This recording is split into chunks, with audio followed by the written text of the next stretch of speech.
Hi everyone and welcome back to SwitchUp. Today we're going to look at the Tony Hawk's 1 and 2 remastered editions finally arriving on the Nintendo Switch. We'll go through the performance, I'll talk a bit about handheld mode, we'll look at the frame rates, as well as if this version supports the split-screen multiplayer synonymous with the series. I'm going to say right off the bat, if you've been worried about how the port was going to turn out, you can relax. It's okay. It's not perfect, but it's good enough. Consider sticking around if you enjoy this type of content. Because we've played this on other platforms, we'll focus heavily on the performance and visuals, and then still score everything at the end. Does it land perfectly on Switch, or grind and trip to a halt? Well, let's find out.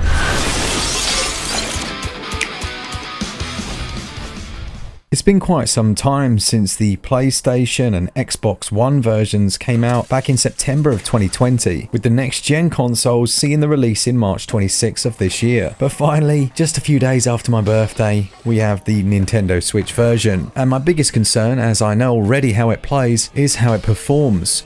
And I was quietly confident because it runs on the Unreal 4 engine, which has well and truly had a chance to stretch its legs on the Nintendo Switch. That being said, performance over the different games that we've seen is very mixed, so there was still quite a lot of opportunity for them to absolutely balls it up. If we begin by looking at frame rates then, thankfully the game is running at 30 FPS in both docked and handheld modes. And unfortunately I can't show you footage of handheld because they've obviously needed every last bit of performance to get it running as well as it does. But I can say it looks really good and plays well in handheld. When docked, running at 30, the frame pacing is solid, it doesn't feel stuttery, and you'll very rarely, if ever, see a large drop in frame rates. There were a couple of times where it did dip ever so slightly for a brief second or so, but it wasn't noticeable with the naked eye. You had to check this out on frame graphs. All of the animations that were added into the remaster are here, as are some of the extra effects that take place to give the scenes a bit more dynamic movement than the original releases had. And yes, the Nintendo Switch version does offer multiplayer. It offers multiplayer online,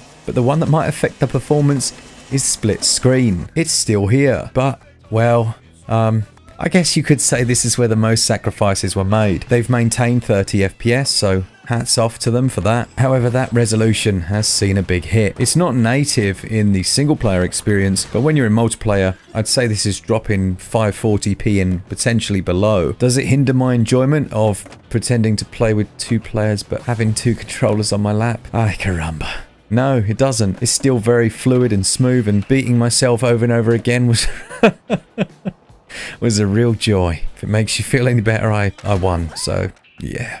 But yeah, that resolution drops massively. Effects drop.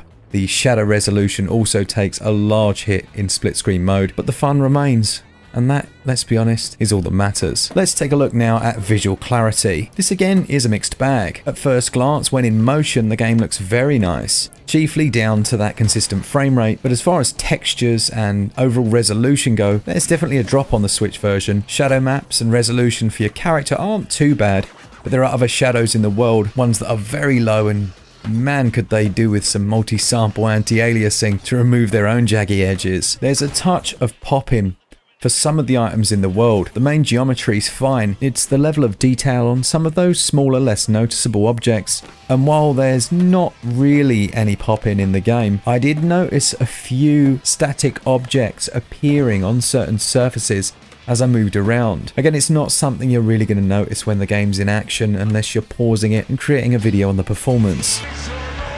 Some nice aspects of the Unreal 4 engine have remained. Chief among these are some of the reflections. No, they're not high res and they might as well be static sandbox reflections, but they look decent and they add a little bit to the world and the general depth of the image. One area of cost cutting seems to be in their choice of anti-aliasing. They've either gone for a really low level of anti-aliasing to maintain a reasonably crisp image, or they've just not bothered at all. I can't quite tell here, but you will see some jaggies on the edges of surfaces, just exemplified again when you're playing in multiplayer. The next big aspect of the game I was hoping would make it across, and thankfully has, is the park builder. Here you can manually create your own parks, place everything where you want, and then upload them for others to enjoy online. You can also still download and experience other people's creations, but here, without the deft hand of the developers, you will find some courses that cause your system to chug. It's not terrible, and it's only in a few of them, but it is there. Overall though, I'm really happy to have seen this feature thrown in,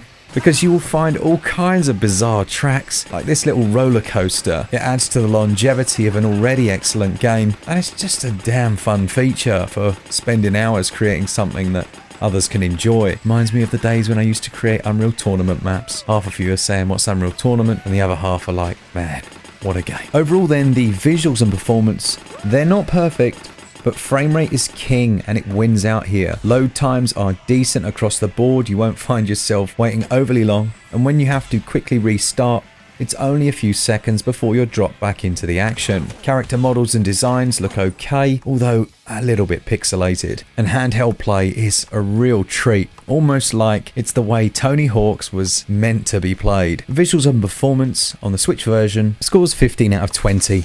Yes, I like playing it in handheld and on the Switch, but let's be honest, there are some definite drops in the quality. If we look at the audio, everything's carried across perfectly.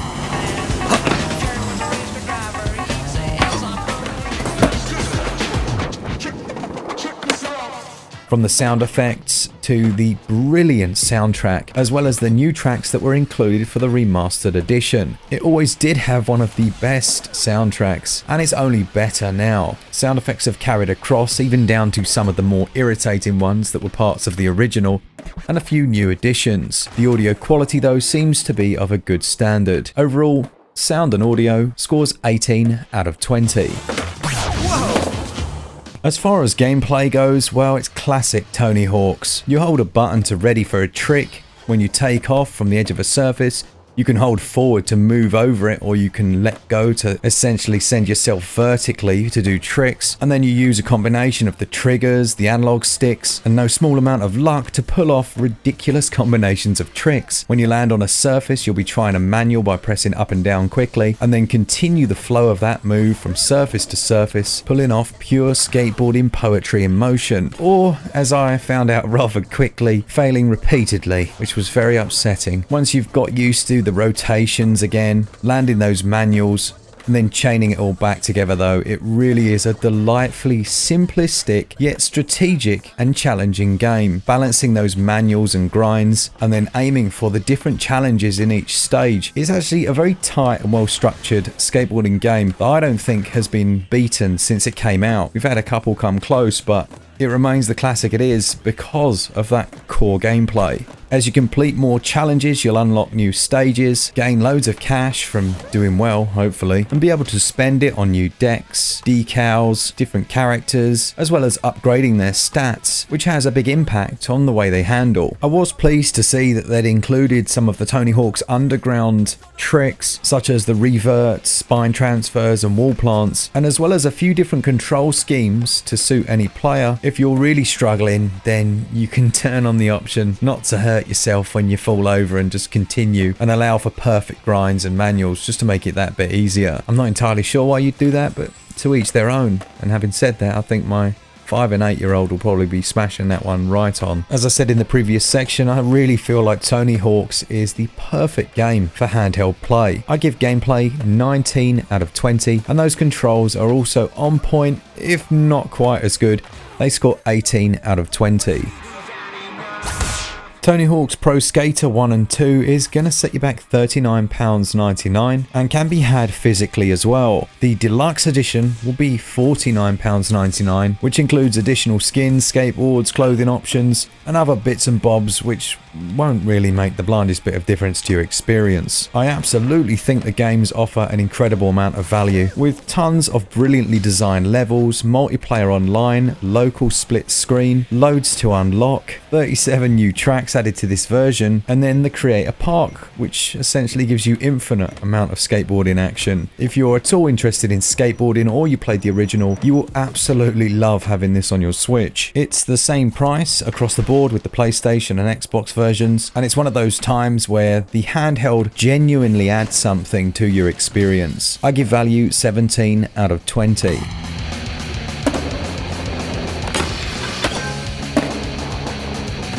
Despite a couple of decidedly Nintendo Switch moments in the visuals, overall this is an excellent port of the series and just as fun as it is to play anywhere else. It gets a SwitchUp score of 87%. Let me know in the comments, is it one you're interested in picking up? Did you like the soundtrack as much as I did back in the day?